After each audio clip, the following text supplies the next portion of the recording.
Morning, folks. Happy Monday. A lot to cover today, so it's going to be it's probably going to be a little longer than 10 minutes, and mostly good stuff, of course. Um, so first, I want to talk about the dining pods. They are slated. The indoor dining is slated to go into effect next week, and again, with doing the indoor dining, we will continue to take or look at the data locally and throughout the state and make that judgment call. But I want, again, I know we put more information out at the end of last week on what the dining pods are all about. I'll talk about it today. I'm going to talk about it Wednesday, and we'll continue to talk about it. So just to refresh, the pods are up to 4 people in a group, basically, or a pod. And self-assigned, so you would come up with the 4 people that you want to interchange your dining experience with, meaning that even though you have 4 people in your group, only 2 people can eat together at each table.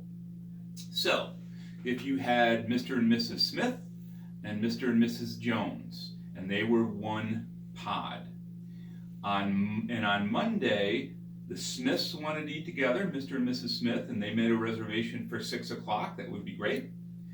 And Mr. and Mrs. Jones on Monday also wanted to eat together, and they wanted to eat at 6 o'clock, and there was a reservation available. You could both eat at that time frame, or one of the 2 groups could eat at 7 o'clock. So all 4 people per pod can eat the same day. They can even eat the same hour, or they can eat this similar if there's a reservation available.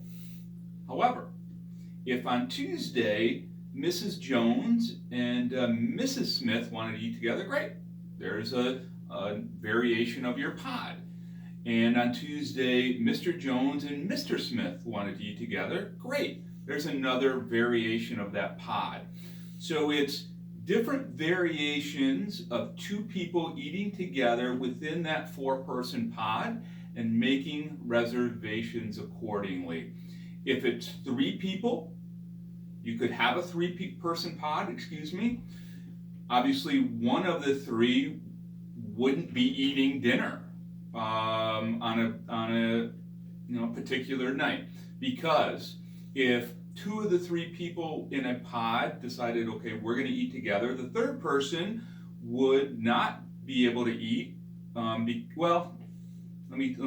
walk that back. The 3rd person could actually eat, but they would have to eat alone. We would not pair them up. They would come to dinner. We wouldn't pair them up with another pod. The next day, that 3rd person that wasn't part of that initial 2-person group that ate the day before, they could eat with somebody else or another person within that pod the next day, and so on. So kind of rotates through. I know some of this is confusing. We're going to continue to work with you on this. What I would encourage folks to do is to, with the information that we've put out there, come up with your group, send it to us. Could be 2 people, it could be 3 people, it could be 4 people. We will work with you on how this pod system works for those of you who still have questions. But please submit your names to us this week if you already haven't. During the week this week, if you haven't gotten phone calls from us, you will, as we work to clarify that these are the groups that you want in your pod. Again, it's not going to be perfect. There's going to be people that initially don't sign up for the pod system because of their own confusion. That's fine. We'll continue to work with you. There'll be people that we assign to different pods. That's fine too. We'll work with you on that. But let's take it slow. Let's hope that we can have indoor dining for as long as possible, and let's be able to do it as safely as possible. We see what's happening in areas of the country. We know that numbers are on the rise. It's been fairly stable here in Western New York. We want to create an environment where people can eat safely inside, do it at a very safe distance, and do it so that if we do have cases, we can try to, as effectively as possible, contact trace people which we know have been around each other on the independent side, and that's really what this small group or pod system is all about. So let's continue to talk about it, and hopefully next week we'll be ready to go. Also, dining tents are coming down after, so they'll be up through tomorrow. So all dining is on for tomorrow, Tuesday, and during the day on Wednesday, the dining tents will start to come down.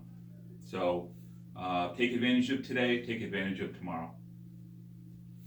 The big news of today is antigen testing.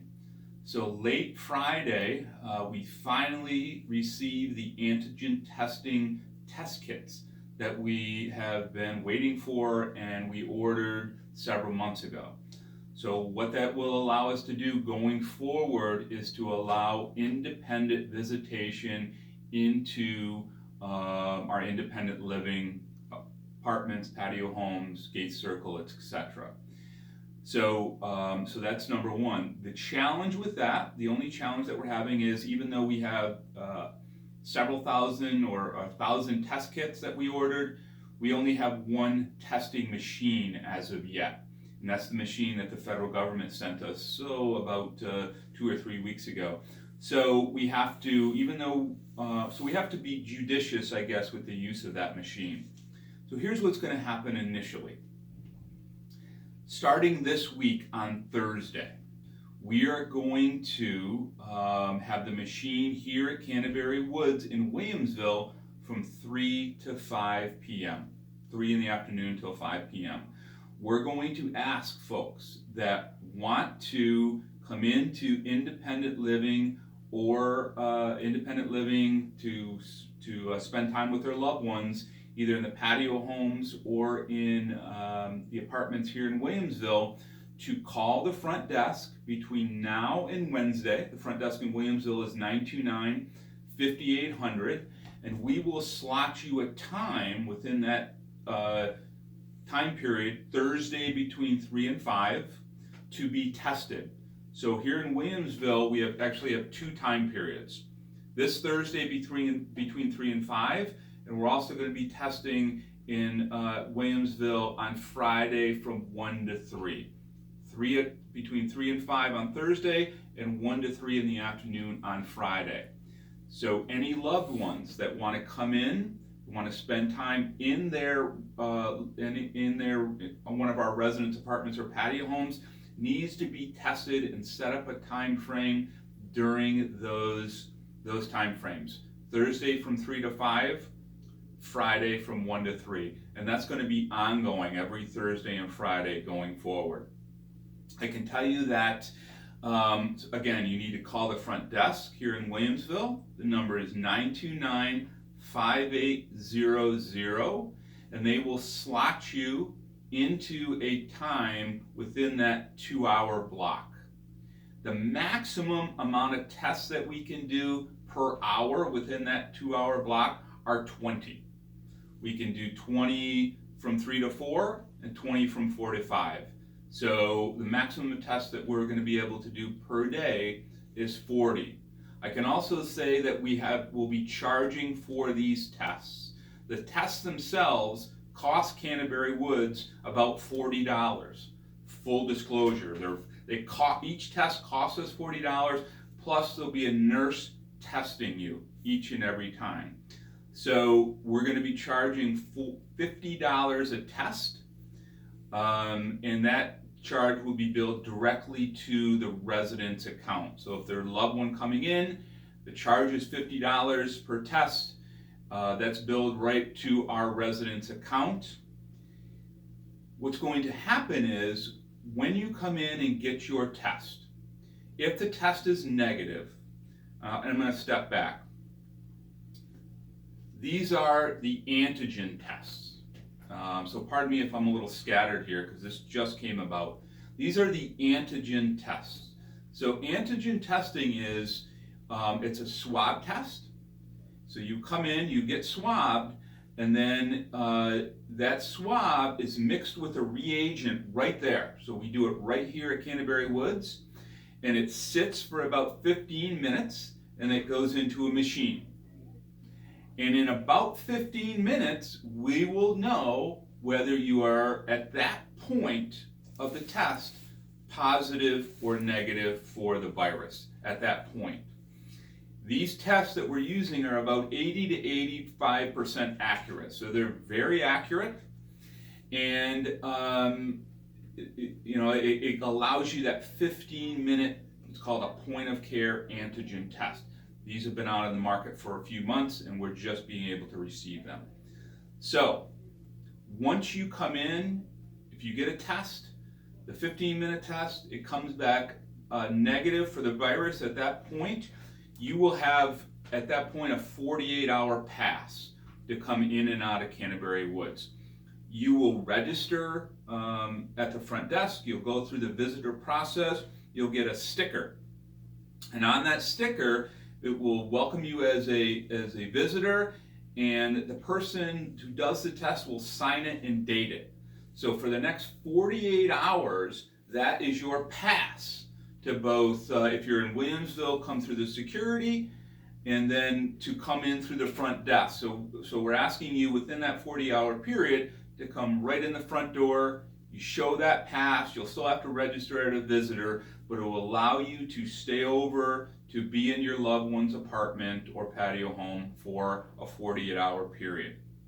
For Gate Circle, the same process applies, except at Gate Circle, the tests will be available on Friday from 3:30 to 5:30. So from 3:30 to 5:30 this Friday, anybody that wants to come in, be with their loved one in their apartment for 48 hours, needs to call the front desk at Gates, make an appointment for a test. The front desk at Gates is 929-5600. 929-5600 for Gate Circle. Again, 15-minute antigen testing. We will do the testing right there at Gate Circle, 3:30 to 5:30 this Friday. That will give you a 48-hour pass or 48-hour window to come in to stay with your loved one. After 48 hours, you'll be done. If you want to extend that, we will have to retest you and charge you again. So the time frames for Williamsville: this Thursday from 3 to 5, this Friday from 1 to 3. The number 929-5800. At Gate Circle, it'll be Friday from 3:30 to 5:30, and that number is 929-5600. All of this will be coming out in writing today from me. There'll be letters, memos in every resident's mailbox. We will also be sending this out to family members to try to make it as clear as we possibly can. I know I'm throwing a lot of information at you, but this kind of just bubbled up over the weekend, and we want to be able to put it out there as quickly as possible. Let me go over this one more time. 15-minute antigen testing has become available to us. We are going to be using that going forward to allow resident family members who want to come into the building and be in their loved ones' apartments for a period of time to do that. We're charging $50 a test. The tests are going to be available Thursday and Friday of this week. You have to call for an appointment. In Williamsville, the tests are going to be available Thursday from 3 to 5, Friday from 1 to 3.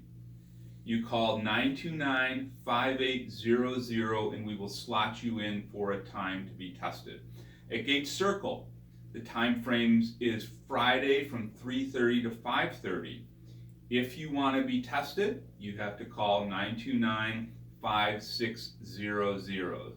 These antigen tests give us an idea, or give us within about 85% that if you test negative, it means you don't have the virus at the time you are tested. Doesn't mean you're going to not develop it down the road. It means the time you are tested, you are virus free within about 85%. If you test negative at the point of test, you will get a 48-hour pass to come in as you as you need to, back and forth to your loved one's apartment, stay overnight, etc. That's what that pass gives you. You need to keep that visitor pass that will be signed and dated for that entire 48 hours and present that at the security checkpoints as appropriate and at the front desk. Also, one other caveat that I forgot to mention. It'll be maximum of 2 people per resident apartment. 2 people. So from a family member standpoint, for people that are out of town, etc., 2 people per resident apartment if they want to go through the testing process and stay. Each person would have to be tested. Each person, it would be $50 per person per test. Maximum of 2 people per apartment, 2 people for patio home, 2 people per gate circle apartment. I know this is a lot of information. We're putting it out quick because we have a lot of interest in people, especially from out of town, from states that are not on the New York State naughty list, that want to come into town, that haven't been into town. This really makes it possible for them. It'll be out in writing today to all of our residents, and we'll be sending it out in the mail. I will cover this again in detail on Wednesday. If you have any questions, don't hesitate to email me today, tomorrow, Wednesday, as we continue to learn about this. It's rwallace@echa.org. Thank you for your time, and we're glad that we're able to move forward with this. Thank you.